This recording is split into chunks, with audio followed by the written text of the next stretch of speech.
Good? Yeah, we're good. All right, let's rip. The question that you've probably got the most over the last year, whether it's from fellow race car drivers or tracks or promoters or anyone, is why? Why start high limit? Why do this?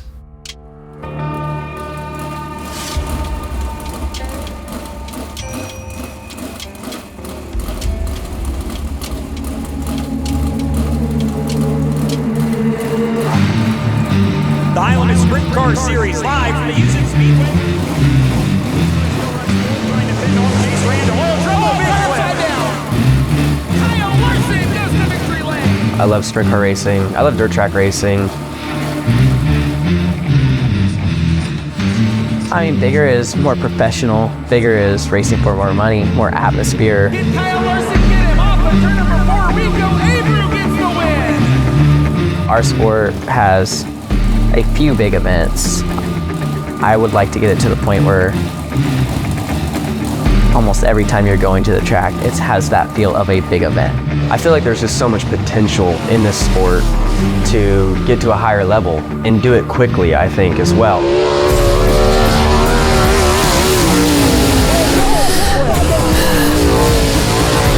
Yeah, I think the biggest motivational factor is that it's hard to find things that you can get really passionate about in life, and that can be your job. I've been fortunate enough to have the first chapter of my life be driving the car, and now this feels like to me that I'll be able to have a big influence in helping elevate the entire sport.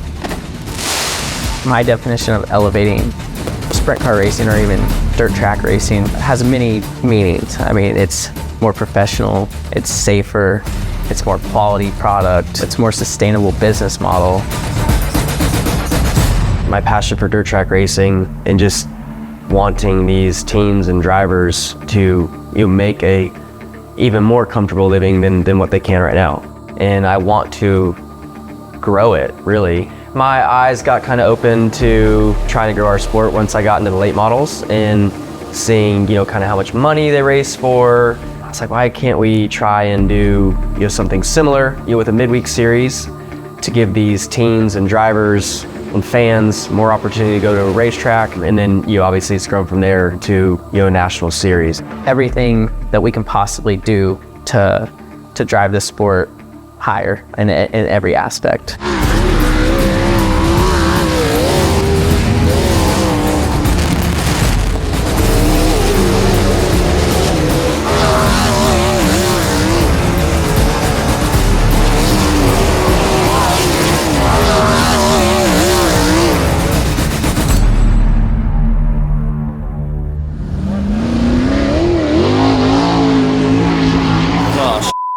You're looking at a car that goes around a track in 9 seconds.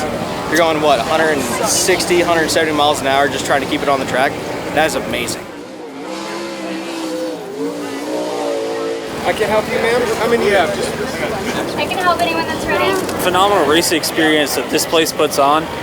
There's so many people that come together that are involved in this race. It makes everything go so smoothly, and it's a great fan experience. I think one thing I'm learning as I'm kind of developing this new role as a promoter and not just a driver is, at the end of the day, this is entertainment. And I think when you're driving, you're there just to drive the car, you can kind of be a little bit selfish to what's good for you as just a driver and a race team. But when you become the promoter, you look at the overall whole experience for the fan.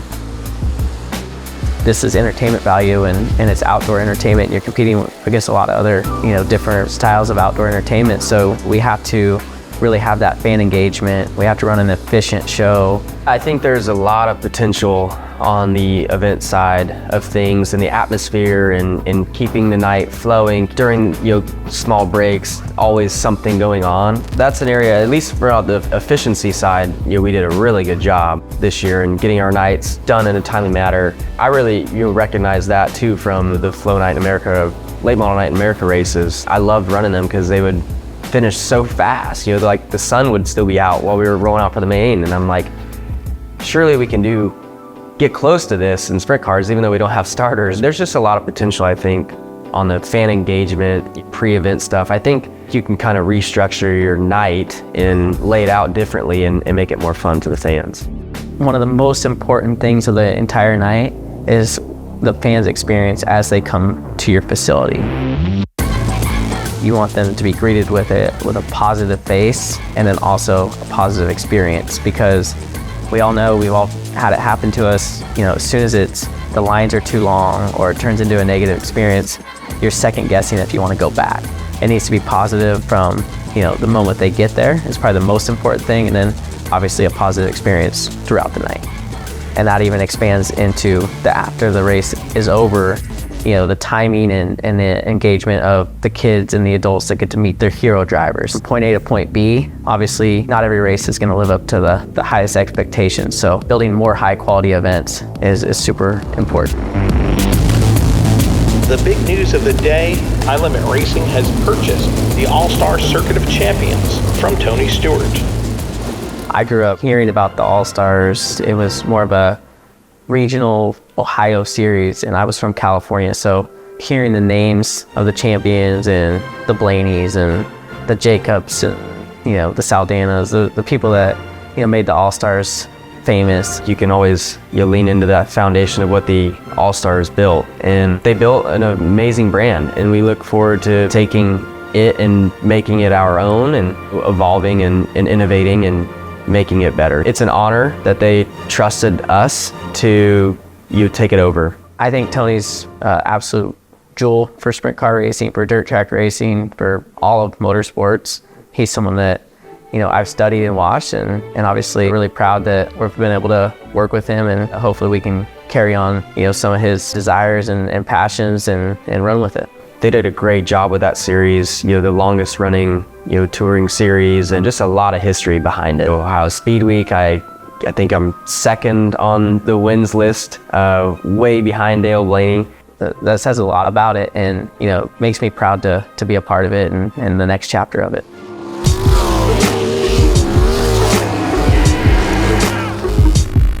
High Limit is going national in 2024. Obviously, with the platform Tony Stewart had in All-Stars, it gives us a great starting point. Tony had taken All-Stars to almost a national series. We're simply, with our resources, able to go a little bit further. I just think it's a good opportunity for us to spread out a little more and try to build these big events in these certain key markets. Taking our series to the West Coast, I think that's what I'm really looking forward to, the potential of big paying races on the West Coast and kind of restructuring the swing. And we still have ideas on what we're going to do with the West Coast swing, but I think there's just a lot of opportunity to make it great, not only for our full-time teams, but especially the local teams. Big events on the West Coast. Obviously there's some big events on the East Coast, the middle of the country. We'll have some big events. So there's stuff out there that we're not going to mess with. We're simply, want to add. Now's a great time. Good afternoon, race fans. Welcome to Indiana's baddest bull ring, Kokomo Speedway, on Driven to Save Lives night for the High Limit Sprint Car Series, round number 7 of the 2023 High Limit Sprint Car Series season. We're live on FloRacing with flag-to-flag coverage. Well, I think Flow Sports invest a lot into the sport. They've grown quickly in the racing community. They've already invested tons of money throughout racetracks and series and events and all of that. And obviously with my relationship with them, it just made it a natural fit to when I had this idea of having a series to go to Flow and know that they would support us and back us. Flow, is something that's really something I started paying attention to probably, 3 years ago on the racing side. I actually had Flow Wrestling before that, and I'm a wrestling fan, so I knew about Flow, and kind of surprised me when I saw them come into the racing scene, because I was confused if it was the same Flow. It turns out it was, and I started, realizing that they're a very serious company, and then started to have more conversations with people inside of Flow and heard their passions and desires and saw what they were, accomplishing, at the racetrack. They had the experience, they have the right people, and they have the same aligned passion and desire that I have. they've been great partners, and I look forward to growing not only our series, but also growing Flow Sports as a company, with hopefully us doing a good job. Obviously, there's stars in our sport, and we want to elevate those stars on the High Limit series.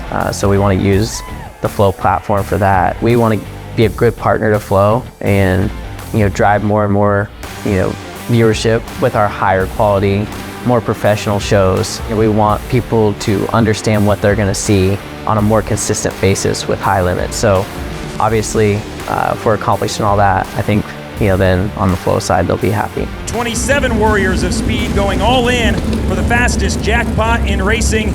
It's big money, it's high rollers, it's the High Limit Sprint Car Series. Rico Abreu on the top, checkers in the air, and Rico Abreu. Justin Peck, welcome back to Victory Lane. There's a lot of energy here. I think there's a lot of excitement about the series and just growing and being innovative and coming up with new ideas, and that's fun. I think that's fun for everybody involved. So I think the sky's kind of the limit on what we can do together. I don't think right now sitting here, I don't know if we quite have it all planned out, but I think that's the fun part, is that we're going to evolve and do it together.